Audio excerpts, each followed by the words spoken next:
There's a particular kind of confusion that doesn't have a name. You feel it in your chest before you can put words to it. It's the confusion of being good to someone. Really good. The kind of good that costs you something. And watching them pull away from you like you'd done the opposite. Maybe you felt it.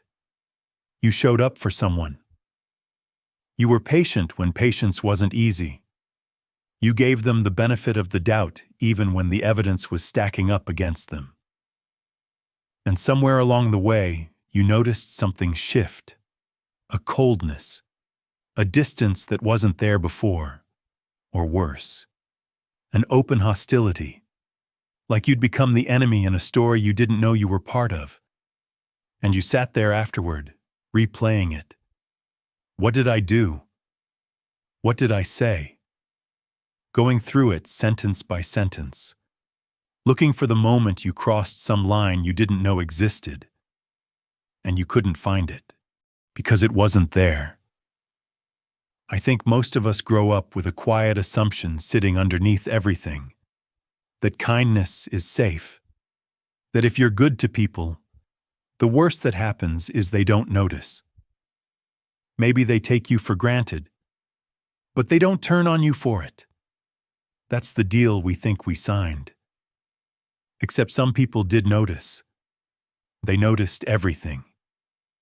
And that's exactly the problem.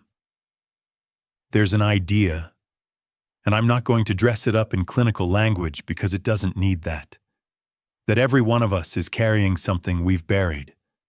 Not buried like hidden in a drawer. Buried like forgotten on purpose. The parts of ourselves we decided somewhere way back were not allowed. The anger we weren't supposed to feel. The need we were told was too much. The cruelty we're capable of, but don't want to look at directly. Most of the time, that buried part just sits there. Quiet. You forget it's even part of you. But then someone comes along who's different. Someone who's patient when you expect them to snap. Someone who keeps showing up gently even when you're testing them, even when part of you is daring them to leave. And something happens that's hard to explain, even to yourself. You don't feel grateful. You feel exposed.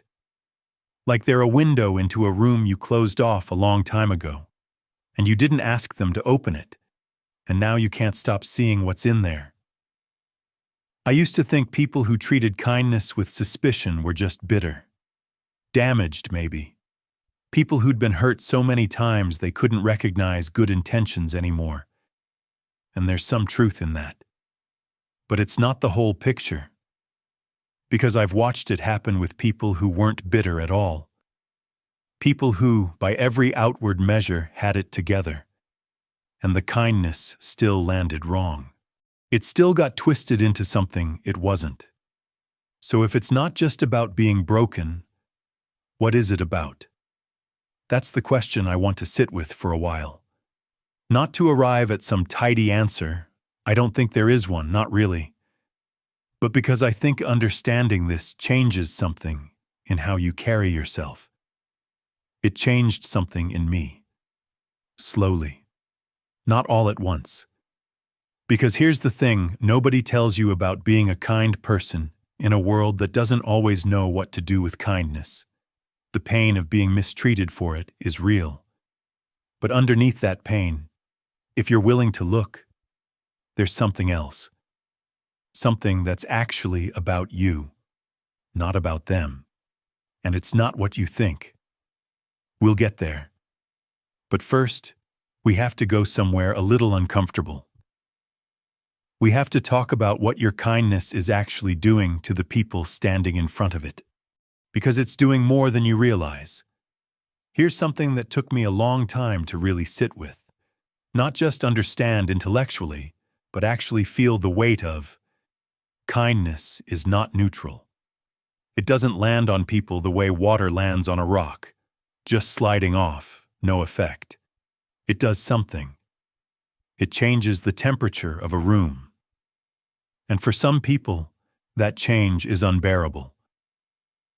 Think about what it's actually like to be on the receiving end of consistent kindness when you don't believe you deserve it, or when you've spent your whole life being the one who's hard, who's tough, who doesn't need anything from anyone.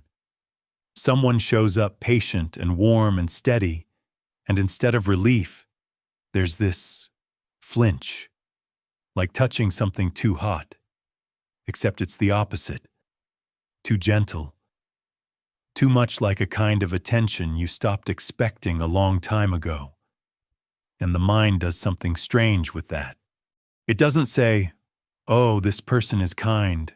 How lovely." It goes somewhere else entirely. It starts asking, quietly, underneath conscious thought, what does this say about me, that I'm not like this? What does it mean that I can't do what they're doing? I don't think people choose to think this way.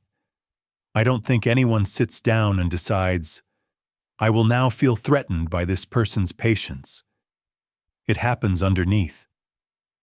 In the part of us that's been keeping score our whole lives, measuring ourselves against everyone around us, usually finding ourselves lacking and burying that feeling because it's too uncomfortable to carry around all day. And then kindness walks in. Steady, undemanding, present, and it's like, it makes the buried feeling not buried anymore. Here's the part that's hard to hear, and I remember the first time I really understood it. I didn't want it to be true. Your kindness can become a mirror. Not because you're trying to show anyone anything, just by existing the way you exist, patient where they're not, calm where they're reactive, present where they've learned to disappear. You become a reflection of something they've spent years not looking at. And nobody likes being confronted with a mirror they didn't ask for. There's a way of putting this that I keep coming back to, the idea that the things that irritate us most about other people are often pointing at something in ourselves we haven't made peace with. I used to think of that as a nice idea for self-reflection, something you'd write in a journal. But it goes the other direction too, and that's the part people don't talk about. If someone is irritated by you, by your calm, your patience, your refusal to match their anger, that irritation is information. Not about you, about them. But try explaining that to someone in the moment. Try saying, hey, I think my patience is making you feel something about yourself you don't want to feel. That conversation doesn't happen. What happens instead is quieter and slower and a lot more corrosive. They start finding reasons. Not consciously. I want to be careful here, because this isn't about people being calculating villains. It's smaller than that, and sadder. They start noticing things about you that feel like cracks in the kindness. A moment where you seemed a little too composed. A time you said no and it felt, to them, out of character. And those moments get collected. Quietly, almost lovingly, in a strange way, because they need them. They need evidence that the kindness isn't real. Because if it is real, then the question comes back around to them. Why can't I do that? Why don't I have that? It's not that they hate you. I want to say that clearly, because I think a lot of us walk around assuming the worst, that we did something, that we're genuinely disliked as people. And maybe sometimes that's true, but a lot of the time, what's happening is something stranger and more impersonal than hatred. You've become a screen, and they're watching something get projected onto it that has nothing to do with you and everything to do with a part of themselves they've never had the chance or the courage to look at directly. That doesn't make it hurt less. I want to be honest about that. Understanding why something is happening doesn't always soften the sting of it happening to you, but it does change what you do with the sting. Because if you think the problem is your kindness, If you start believing you need to be less open, less warm, less yourself in order to be safe, you lose something. You start armoring up against the wrong thing. And there's a deeper layer here too. One that's a little harder to get to. Because it's not just about what your kindness reflects back to other people. It's about what it asks of them. I want to take you somewhere quieter now. Somewhere a little heavier. Because underneath everything we've talked about so far, the projection, the discomfort, the strange alchemy of kindness turning into resentment, there's something even more fundamental going on. And it has to do with the difference between the face someone shows the world and who they actually are underneath it. Almost everyone is wearing something.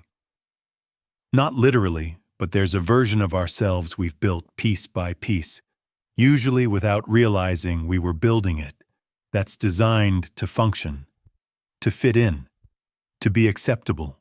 For some people, that version is the strong one. For others, it's the realist, which is often just a softer word for someone who's decided hope is too dangerous to risk. For others, it's the one who doesn't need anyone. Whatever shape it takes, it's a kind of armor. And most people have worn theirs so long, they've forgotten it's armor at all. It just feels like them. Now imagine someone shows up who isn't wearing that, who's soft where the armor says you should be hard, who admits things, uncertainty, care, even hurt, without flinching, without apologizing for it. Someone whose kindness isn't a performance, isn't a strategy, isn't trying to get anything. It's just how they are. To someone living inside their armor, that person doesn't read as inspiring. Not at first. They read as a problem. Because if that kind of openness is possible, if someone can move through the world like that and be okay, then what does that say about the armor? What does it say about all the years spent building it, reinforcing it, defending it as necessary? This is where things get genuinely difficult, and I want to slow down here, because I don't think this gets talked about honestly very often. There's a process, call it becoming who you actually are, underneath everything you were told to be. And it's not gentle. It's not a glow-up. It's disorienting and slow and often lonely. Because the people around you built their lives around the version of you, or the version of themselves, that existed before. When you're in the middle of that process, becoming more yourself, more honest, more grounded, kinder in a way that isn't performance, you become, without meaning to, a kind of evidence. Evidence that change is possible. Evidence that the armor isn't actually load-bearing. And for someone who has built their entire identity around their armor, around being tough, being right, being someone who doesn't get hurt because they don't let themselves feel, that evidence is unbearable. It's not that they think consciously, I resent this person's growth. It's smaller and sadder than that. It's more like your steadiness makes their instability visible to themselves. And nobody wants to feel that, especially not because of someone who's just being kind to them. So they push back, sometimes loudly, sometimes in ways so subtle you'd almost miss it.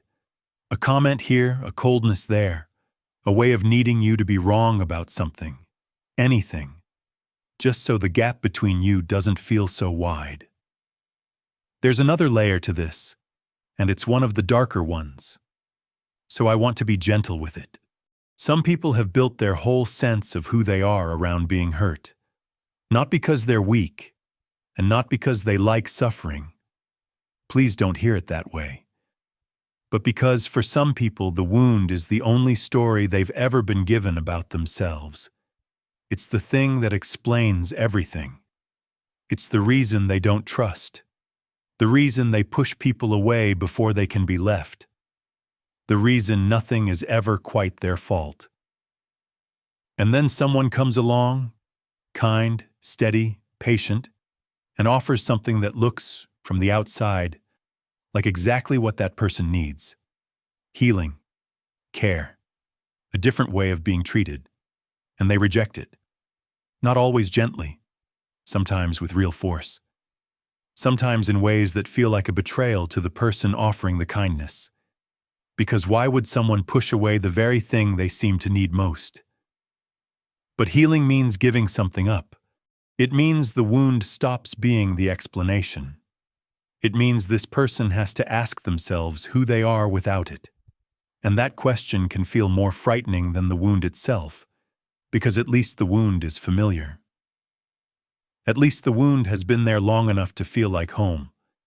So they reject the kindness. And sometimes, this is the hardest part, they need you to become the proof that kindness doesn't work. That people always leave, or always disappoint, or always turn out to want something. Because if you stay kind, and they still can't accept it, then the story they've told themselves about the world stays intact. And as painful as that story is, it's theirs. It's familiar. And familiar, for a wounded part of someone, often feels safer than hope. I'm not telling you this so you'll feel responsible for fixing it. You can't. That's not yours to carry.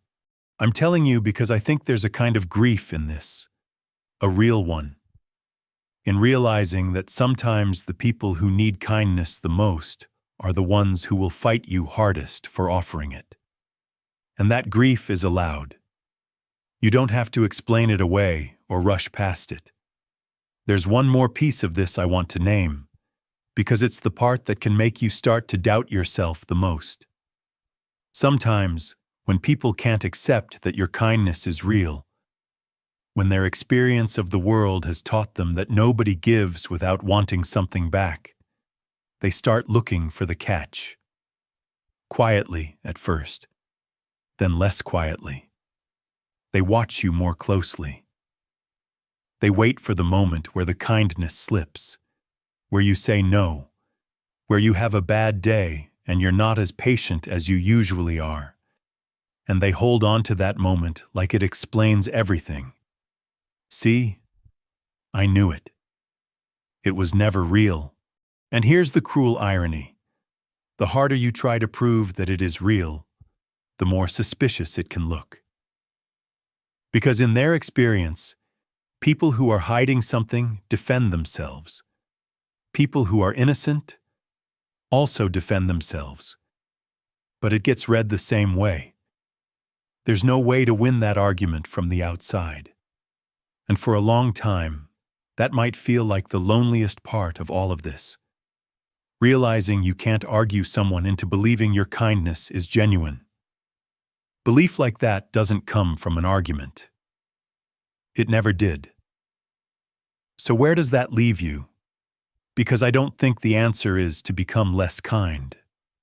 I don't think it's to build your own armor, to start protecting yourself by becoming a little colder, a little more guarded, a little more like the people who hurt you. That would mean they won, in a way. Not because they beat you, but because you'd start becoming something you're not, just to feel safe.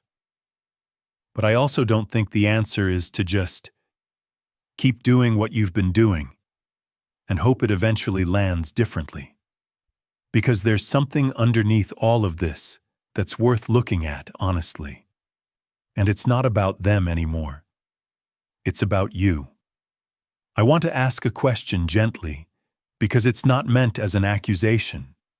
It's just something worth sitting with, in a quiet moment, when nobody's watching and you don't have to perform an answer for anyone. When you're kind to people, when you go out of your way, when you give more than feels comfortable, when you stay patient long after patience stopped being easy. What is that kindness for? I don't mean what do you tell yourself it's for. I mean underneath that. Is there a small part of you that's hoping it will be noticed? That it will make someone need you, or like you, or finally see you as the good one? Is there a part of you that feels like your worth is tied up in being helpful? Like if you stopped giving, stopped doing, stopped being the one who shows up, there'd be nothing left underneath that anyone would want. I'm not asking because the answer is shameful. Almost everyone has some version of this living in them somewhere. We learn it early. That being needed is a kind of safety. That being good is a way to earn a place. And there's nothing wrong with wanting to be loved. But there's a difference between kindness that comes from having something to give and kindness that comes from needing something back. And the difference is subtle, but people feel it, even when they can't name it. Kindness that's quietly asking for something, approval, reassurance, a guarantee that you won't be abandoned, carries a kind of pressure with it, even when it's gentle. And sometimes, the hostility you're encountering isn't really a reaction to your kindness at all. It's a reaction to that pressure, to the unspoken expectation underneath the kindness, even when you didn't mean to put it there. This isn't easy to hear, and I want to say, it doesn't mean your kindness isn't real, or that you're secretly manipulative, or any of the things that might be running through your head right now. It just means you're human. It means you too are carrying things you learned a long time ago about how to be safe in the world. And some of those things are quietly steering you, even now. The way through this isn't to stop being kind.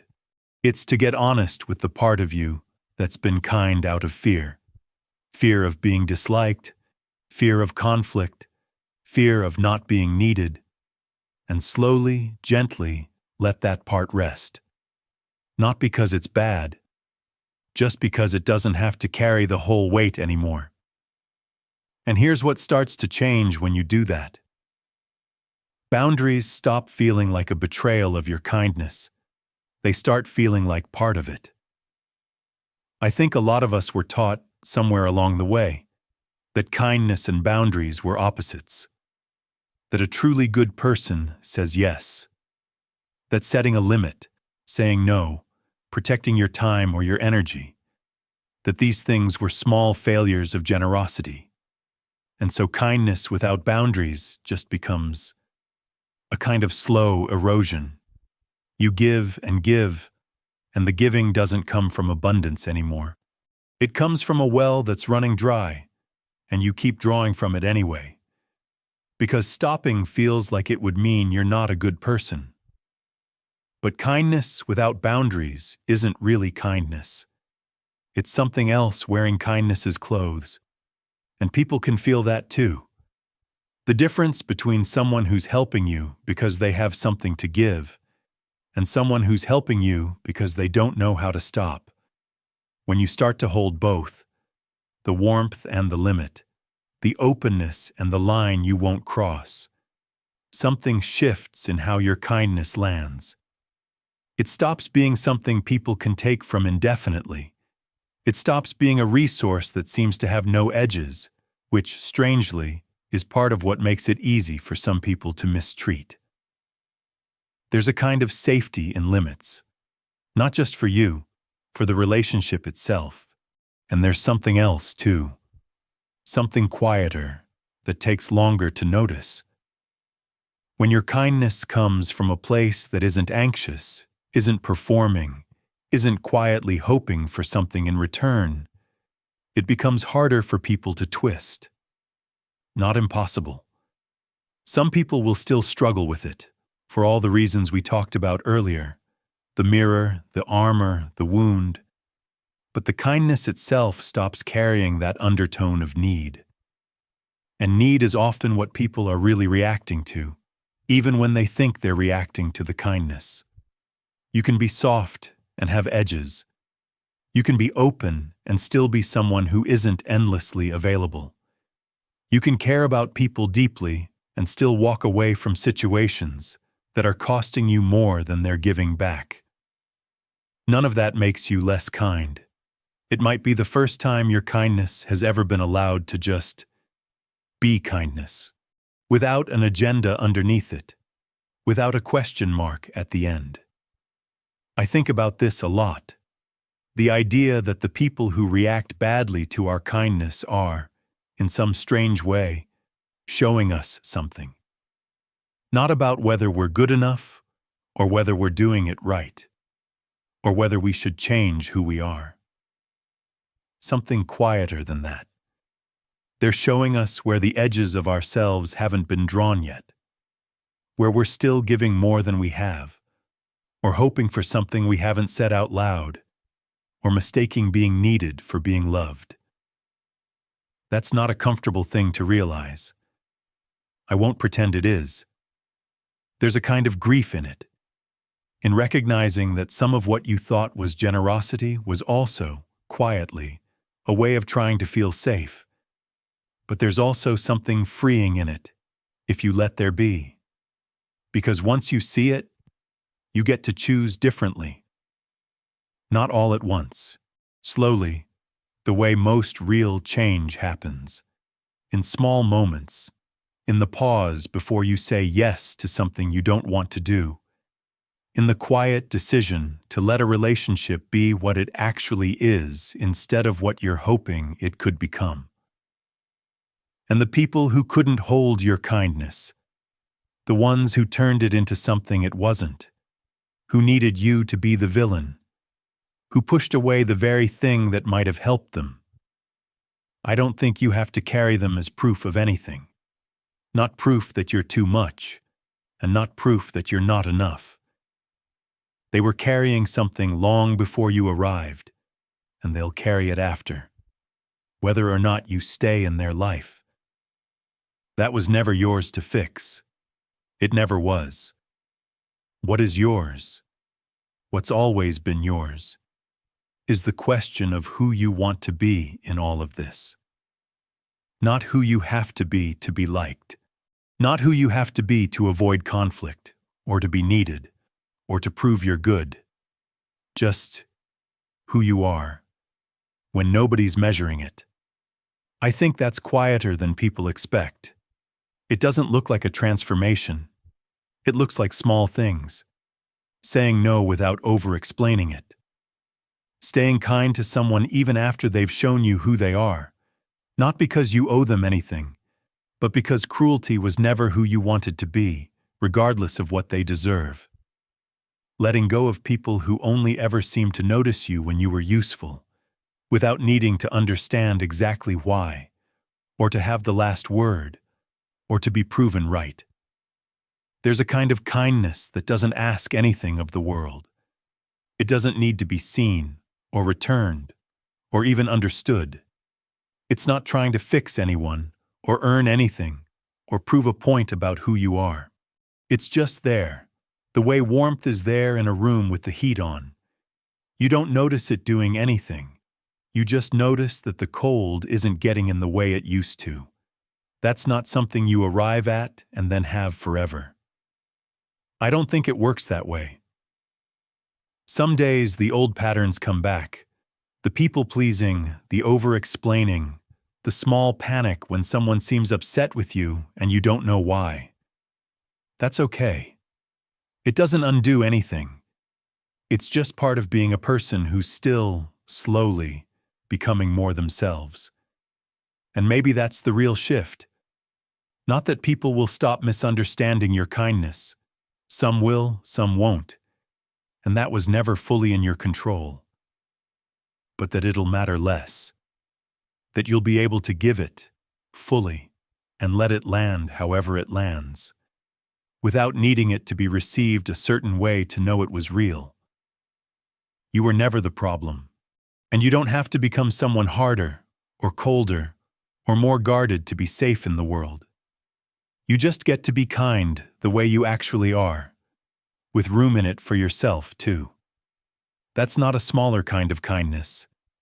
It might be the only kind that lasts.